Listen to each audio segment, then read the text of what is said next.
20 फरवरी 2026 को मध्य प्रदेश के प्रदेश अध्यक्ष एवं विधायक हेमंत खंडेलवाल ने विधानसभा परिसर में पत्रकारों से चर्चा में कहा कि दिल्ली में आयोजित एआई समिट पूरे राष्ट्र के लिए गर्व और वैश्विक प्रतिष्ठा का प्रतीक है।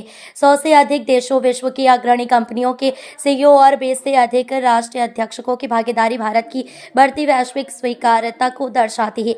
उन्होंने कहा कि नरेंद्र मोदी के नेतृत्व में भारत तकनीकी नवाचार में नई ऊंचाइयों को छू रहा है और एआई के क्षेत्र में विश्व नेतृत्व की दिशा में तेजी से आगे बढ़ रहा है।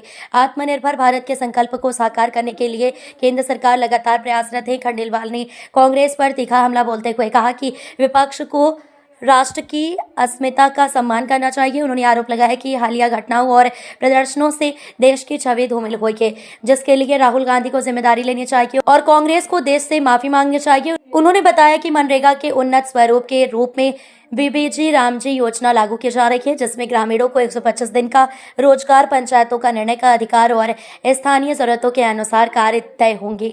ये योजना ग्रामीण अधोसंरचना विकास और स्थायी रोजगार सृजन में मील का पत्थर साबित होगी। दिल्ली में जो एआई समिट हो रही है वो पूरे राष्ट्र के लिए गौरव की बात है। 100 से ज़्यादा राष्ट्र और दुनिया की नामी मल्टीनेशनल कंपनीज के सीईओ और 20 राष्ट्राध्यक्ष उसमें शामिल हुए। हमारा देश दुनिया के शिखर पे पहुंचे, एआई के मामले में हम आत्मनिर्भर हो और दुनिया को लीड कर सके। इसके लिए प्रधानमंत्री मोदी जी जो प्रयास कर रहे हैं उसे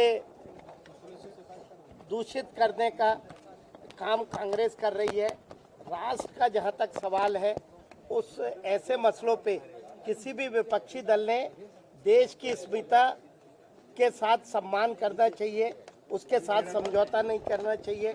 जिस तरह का अर्धनग्न होकर प्रदर्शन कांग्रेसियों ने किया है, मैं समझता हूं कि कांग्रेस सहित पूरे देश को उन्होंने शर्मसार किया है। राहुल गांधी इसके लिए जिम्मेदार हैं, जो हर समय जब ये देश सम्मान पाने की स्थिति में रहता, मोदी जी के नेतृत्व में दुनिया भारत के कदमों की तारीफ करती है, तभी देश को अपमानित करने का काम कांग्रेस और राहुल गांधी कोई चाहने वाले उनके समर्थक करते हैं। निश्चित तौर पे उन्हें राष्ट्र से और हर नागरिक से इस राष्ट्र से माफी मांगनी चाहिए, कांग्रेसियों को अपने इस कृत्य के लिए। बहुत बहुत धन्यवाद। देखिए, मनरेगा से आगे बढ़ के जी राम जी योजना है। जब योजना में सारे प्रावधान बदले, योजना नए स्वरूप में है तो नए नाम से है। 125 दिन रोजगार मिले, कटनी के समय किसानों को दिक्कत ना आए, जी राम जी का निर्णय पंचायत में हो, उसका अधिकार पंचायत के पास रहे, राज्य और केंद्र मिलके इसमें निर्णय करे, राज्य की भी भागीदारी रहे। राज्य ने सफिशिएंट बजट इसके लिए रखा है।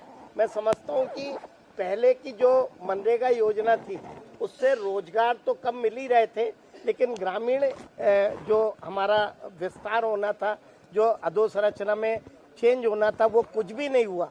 अब नए बिल से ये सारे प्रावधान हैं कि गांव की ज़रूरत के हिसाब से काम होंगे और निश्चित तौर पे ये योजना आने वाले समय में हमारे ग्रामीण भारत के भविष्य को बदलने का काम करेगी।